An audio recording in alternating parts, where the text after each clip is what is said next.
Bonjour chers élèves, comment répondre aux questions d'SVT en national? Aujourd'hui, on va apprendre à analyser un graphique. Présenter un graphique. Un graphique est composé de deux axes, l'axe des ordonnées verticales et l'axe des abscisses horizontales. Sur l'axe des ordonnées, on trouve le paramètre mesuré, y par exemple, avec son unité, alors que sur l'axe des abscisses, on trouve le paramètre qui varie, x, avec son unité. On dit, ce graphique présente l'élément y avec son unité, par exemple le poids en grammes, en fonction de l'élément x avec son unité, par exemple le temps en mois.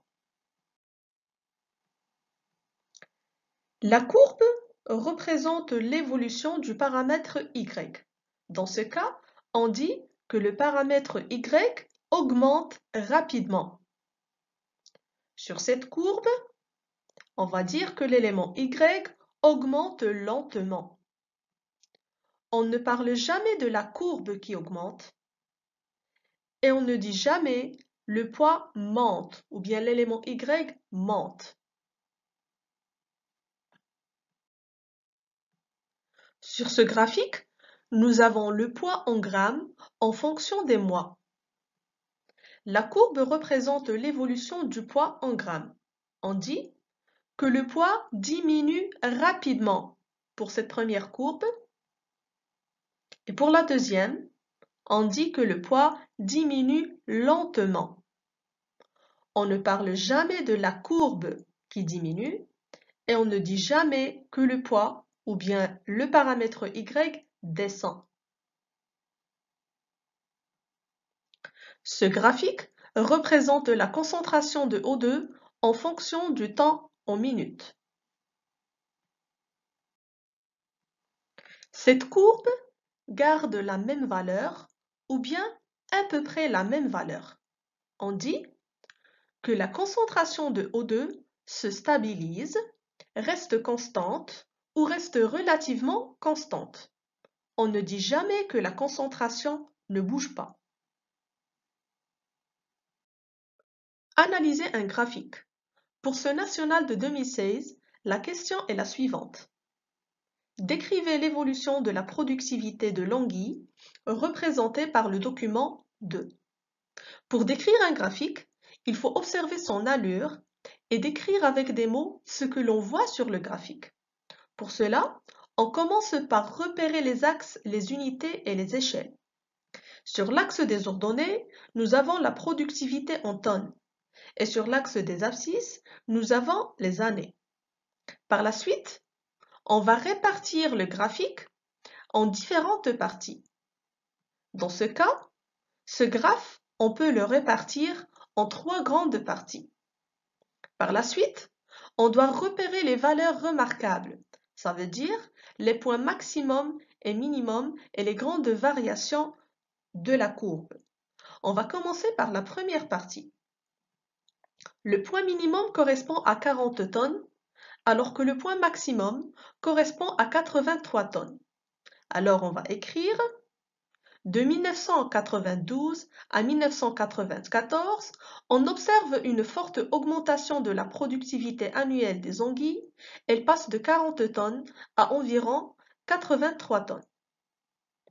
Pour la deuxième partie, de la même manière, on repère les points maximum et minimum et on interprète de la même manière. De 1994 à 1997, on enregistre une forte diminution de la productivité annuelle des anguilles. Elle atteint 20 tonnes.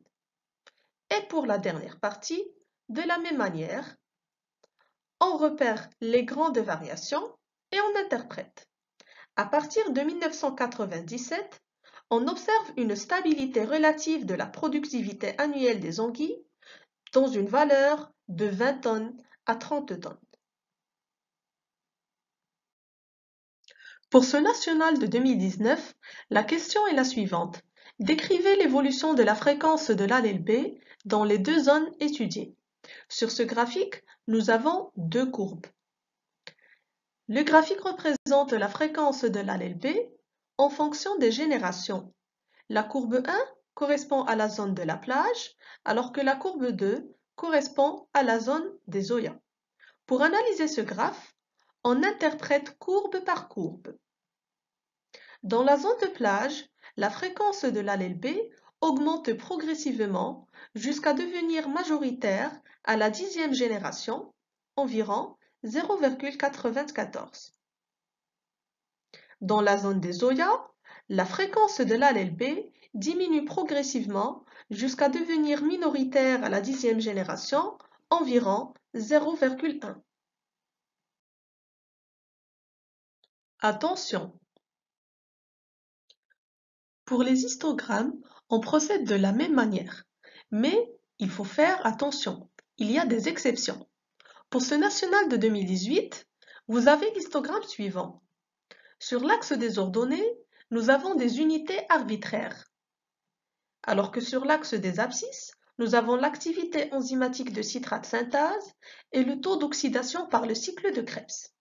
Nous avons également, en blanc, les personnes qui ne pratiquent pas d'activité physique et en rayure, les personnes qui pratiquent des activités physiques. On va choisir d'interpréter la colonne que vous voyez ici en jaune. On a la réponse de 2 élèves.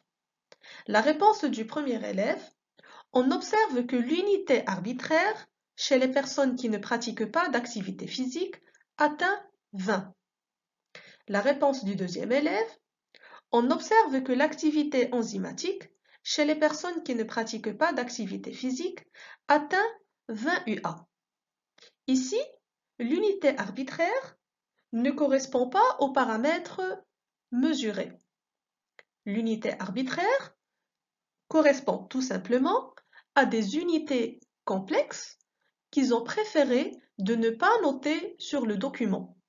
Alors, je ne peux pas dire que, par exemple, on observe que le gramme chez les personnes qui ne pratiquent pas d'activité physique atteint 20.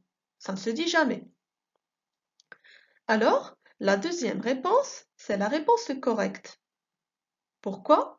Les paramètres mesurés ici, c'est ce que nous avons sur l'axe des abscisses. Et les paramètres variants, c'est ce que vous avez sur la légende.